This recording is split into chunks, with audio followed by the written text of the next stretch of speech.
এই পানির কারণে আমার মেয়ের 3 দিনের হাতে গোড়া গাছি এবং আমার বাতিজারও এরকম আছে। ওই দেখেন হাতে কিরকম গোড়া, পায়ে গোড়া, সব জায়গা আমি এই পানির সমস্যা, এমনকি আমার নিজেরও। এই দেখেন অনেক গোড়া গেছে এই পানি ছাড়া। এই তো ফুলানি তো এই যে আমার ঘরে কতটুকু পানি ঈদ দিয়ে রাখছি, ইয়ার মধ্যে ভিডিওর মধ্যে দেওয়ার পরও পানি। খাওয়া দাওয়ার সমস্যা কোনো ওই এই জায়গায় ফাঁক করে, এই ফাঁকের জায়গাতে আপনার বস্তা দিয়ে রাখছি।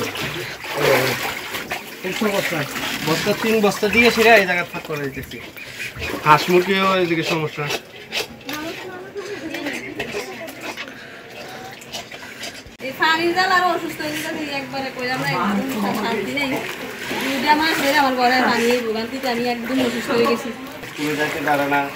বাড়িতে ঢুকতে পারে না, বাসার ভিতরে ঢুকতে পারে না। এই যে দেখেন আমার বোনের দোকানে পানি।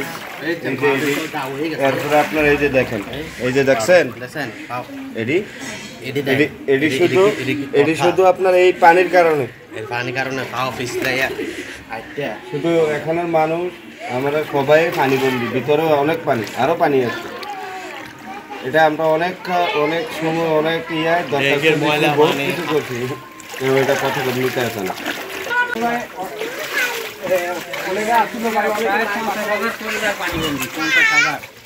পুরা এরিয়া 50,000 পরিবার পানিবন্দী। সরকারি মানে ডিসি সাহেব এই যে সামনে পোলটা, এখানে দুই দিকে বাড়ি ছিল, গাঁথা ছিল। আমরা মাছ ধরতাম আজকে 35-40 বছর আগে। এখান থেকে মনে করেন এই পোলটি লিজ দিয়া তারা এই পানিটা বন্দি করে এখনকার আমরা এই সমস্যা পাইতেছি। আবার চকবাজার যে হাড্ডিখোলার এদিক দিয়া খালটা গেছে, ডাকিতিয়া নদীত পড়ছে, চক্ষু হাসপাতালের এদিক দিয়া এই খালটা পর্যন্ত ভরাট করে এখানে ঘরবাড়ি করছে, যার ফলে আমরা পানিবন্দী। এদিক দিয়া পূর্বে যে এমপি মন্ত্রী, যে পানি সম্পদ মন্ত্রী আব্দুর রাজ্জাক ছিল, উনিও আসছে, আইসা আশ্বাস দিয়ে গেছে, আকবর হোসেন সাহেব দিয়ে গেছে, কোনো ব্যবস্থা নাই।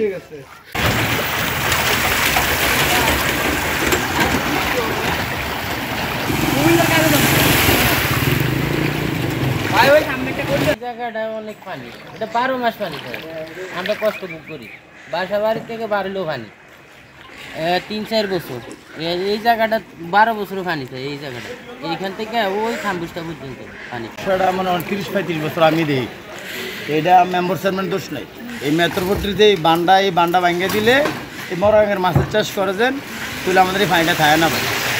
এটা 12 মাস পানিটা আমাদের এই রাস্তা খায় করে চালাইতে পারে না। ড্রাইভারে বলছে গ্যারেজ বদ্ধ, গ্যারেজ মালিকরা গাড়ি দেয় না, অসহায় মানুষ বহুত কষ্ট আছে।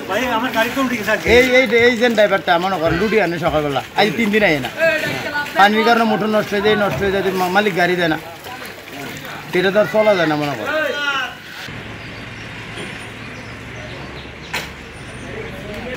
পানির জন্য মানে চলাচল করতে অনেক সমস্যা আছে, মাঠের থেকেও বাড়িতে পারতেছে না।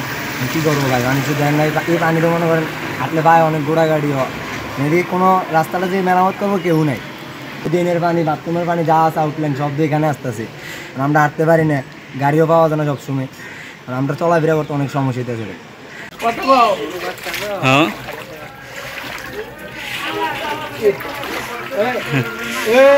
আমি একটু কথা বলে পানির চেয়ে বিষ লাগে পড়ে যান, আদ্য মাংস